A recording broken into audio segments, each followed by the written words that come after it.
ক্ষমতাচ্যুত প্রধানমন্ত্রী শেখ হাসিনা ও সাবেক স্বরাষ্ট্রমন্ত্রী আসাদুজ্জামান খান কামাল সহ ৩ আসামির বিরুদ্ধে জুলাই-আগস্টের মানবতাবিরোধী অপরাধের আলোচিত মামলার রায় কবে হবে তা জানা যাবে আজ। ইতোমধ্যে এই মামলায় গ্রেপ্তার থাকা একমাত্র আসামি সাবেক আইজিপি চৌধুরী আবদুল্লাহ আল মামুনকে ট্রাইব্যুনালে হাজির করা হয়েছে। বিস্তারিত জানতে সরাসরি যুক্ত হচ্ছে সহকর্মী জাভেদ আখতারের সঙ্গে। আখতার, দিনটিকে ঘিরে তো লকডাউন কর্মসূচি দিয়েছে নিষিদ্ধ কার্যক্রম আওয়ামী লীগ, তো সেই হিসেবে ট্রাইব্যুনালকে ঘিরে আপনি নিরাপত্তা ব্যবস্থা কেমন দেখছেন? ট্রাইব্যুনালে এখন কি চলছে, আমাদের বিস্তারিত জানাবেন। সাবেক স্বরাষ্ট্রমন্ত্রী আসাদুজ্জামান খান কামাল এবং সাবেক আইজিপি চৌধুরী আবদুল্লাহ আল মামুনের বিরুদ্ধে যে জুলাই-আগস্টের মানবতাবিরোধী অপরাধের মামলা, সেই মামলায় তাদের বিরুদ্ধে কবে রায় দেবেন সেই দিনটি আজকে ধার্য করে আদেশ দিবেন।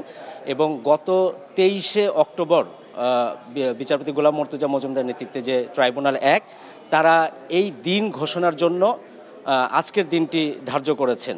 এবং এই দিনটিকে কেন্দ্র করে আমরা দেখছি যে গত কয়েকদিন যাবৎ রাজধানী সহ ঢাকার বিভিন্ন জায়গায় নিষিদ্ধ ঘোষিত সংগঠন ছাত্রলীগের নেতা যারা আছেন এবং একই সাথে আওয়ামী লীগের অনেকেই বিভিন্ন জায়গায় বিভিন্ন ঘটনা ঘটছে এবং তাদেরকে পাকড়াও করা হয়েছে।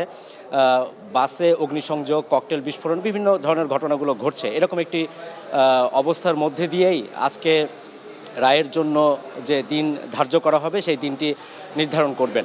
আপনারা জানেন যে গত বছরের জুলাই-আগস্টে যে মানবতাবিরোধী অপরাধ সংঘটিত হয়েছিল সেখানে এই ট্রাইব্যুনালে জাতিসংঘের যে রিপোর্টটি রয়েছে যে প্রায় 1400 মানুষকে হত্যা করা হয়েছে, 25,000-এর বেশি মানুষকে তারা আহত করেছেন। এবং এখানে এই 1400 মানুষকে হত্যার বিষয়টিকে বিবেচনায় নিয়েই সাবেক প্রধানমন্ত্রী শেখ হাসিনা, সাবেক স্বরাষ্ট্রমন্ত্রী আসাদুজ্জামান খান কামাল এবং আইজিপি চৌধুরী আবদুল্লাহ আল মামুনের বিরুদ্ধে বিচার শুরু হয়। এবং আন্তর্জাতিক অপরাধ ট্রাইব্যুনালে গত 1 জুন আনুষ্ঠানিক যে অভিযোগ সেই অভিযোগটি দাখিল করে এবং সেদিনই অভিযোগ আমলে নেয়। এরপরে সেই অভিযোগের উপর শুনানি হয়েছে। শুনানি শেষে গত 10 জুলাই এই অভিযোগ গঠন হয়, অর্থাৎ চার্জ ফ্রেম করা হয় এবং এর মাধ্যমেই সাবেক প্রধানমন্ত্রী শেখ হাসিনা, আসাদুজ্জামান খান কামাল এবং চৌধুরী আবদুল্লাহ আল মামুনের বিরুদ্ধে বিচার শুরু হয়। স্বাস্থ্যকর অল টাইম ফ্যামিলি কেক, সব সময় অল টাইম হেলদি লাইফ। 28 কার্যদিবস সাক্ষ্য গ্রহণ নেওয়া হয়েছে। প্রথমে এখানে তদন্তকারী কর্মকর্তা মোহাম্মদ আলমগীর হোসেন, আন্তর্জাতিক অপরাধ ট্রাইব্যুনালের তদন্ত সংস্থার যে উপপরিচালক, তিনি 84 জনের সাক্ষী নিয়েছিলেন। কিন্তু এই সাক্ষীগুলো পরবর্তীতে আদালতে আবার এক্সিবিট করতে হয়। তো সেখানে 84 জনের জায়গায় পরবর্তীতে 54 জন সাক্ষ্য দিয়েছেন এবং এই 54 জনের মধ্যে আমার দেশ পত্রিকার সম্পাদক মাহমুদুর রহমান যেমন ছিলেন, এনসিপির আহ্বায়ক নাহিদ ইসলাম ছিলেন। একই সাথে এই 2 জন স্টার উইটনেসের পাশাপাশি বিভিন্ন আন্দোলনে যারা শহীদ হয়েছেন তাদের বাবা মা, তাদের পরিবারের সদস্যরা, যারা প্রত্যক্ষদর্শী, যারা বিভিন্ন জায়গায় ঘটনাগুলো দেখেছেন, এমনকি পুলিশের সদস্যরাও এই মামলাতে সাক্ষ্য দিয়েছেন। এবং সেখানে বিভিন্ন জায়গা থেকে যে আলামতগুলো সংগ্রহ করা হয়েছে, কোনো জায়গা থেকে কারো শরীরে বুলেট বিদ্ধ হয়েছিল, সেই বুলেটগুলো আদালতে প্রদর্শন করা হয়েছে। এই মামলার যত যাবতীয় নথি, যে আলামতগুলো রয়েছে এবং কল রেকর্ড, শেখ হাসিনা যে ফজলেনুর তাপসের সাথে কথা বলেছেন, হাসানুল হক ইনুর সাথে কথা বলেছেন এবং সেখানে তিনি যে লিথাল উইপেন বা প্রাণঘাতী অস্ত্র ব্যবহারের নির্দেশ দিয়েছিলেন, সেই বিষয়গুলো যে কল রেকর্ড সেগুলো এনটিএমসি থেকে উদ্ধার করেছে প্রসিকিউশনের বিশেষ তদন্তকারী কর্মকর্তা তানভীর জোহা এবং সেইগুলোও কিন্তু আদালতে উপস্থাপন করা হয়েছে মামলার আলামত হিসেবে। এবং প্রসিকিউশন বলছে তারা যেভাবে সাক্ষ্য উপস্থাপন করেছেন, যে সাক্ষীদের যে জবানবন্দি দিয়েছেন তার মাধ্যমে এবং একই সাথে যে সমস্ত আলামত তারা দিয়েছেন, ফোন কল রেকর্ড সহ অন্যান্য যা কিছু তারা দিয়েছেন, তার মাধ্যমে তারা সন্দেহাতীতভাবে প্রমাণে সক্ষম হয়েছেন যে সাবেক প্রধানমন্ত্রী শেখ হাসিনা এবং আসাদুজ্জামান খান কামাল তাদের বিরুদ্ধে যে সুপিরিয়র কমান্ড রেসপন্সিবিলিটি, অর্থাৎ যে নির্দেশদাতা হিসেবে যে তারা ছিলেন এবং এই যে হত্যাযজ্ঞের ঘটনা ঘটেছে সেখানে যে তাদের সরাসরি হুকুম তারা দিয়েছিলেন, সেই বিষয়গুলো তারা প্রমাণে সক্ষম হয়েছেন।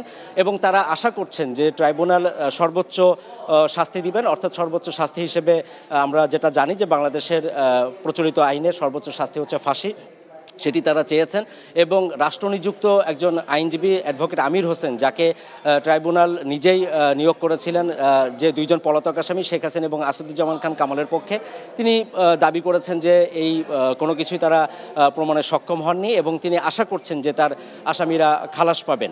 তো এরকম একটি অবস্থার মধ্যে থেকে 106 দিন এই মামলার বিচার হয়েছে, 10 জুলাই থেকে শুরু হয়ে 23 অক্টোবর পর্যন্ত, এবং সেদিন সমাপনী বক্তব্য দিয়েছেন অ্যাটর্নি জেনারেল আসাদুজ্জামান।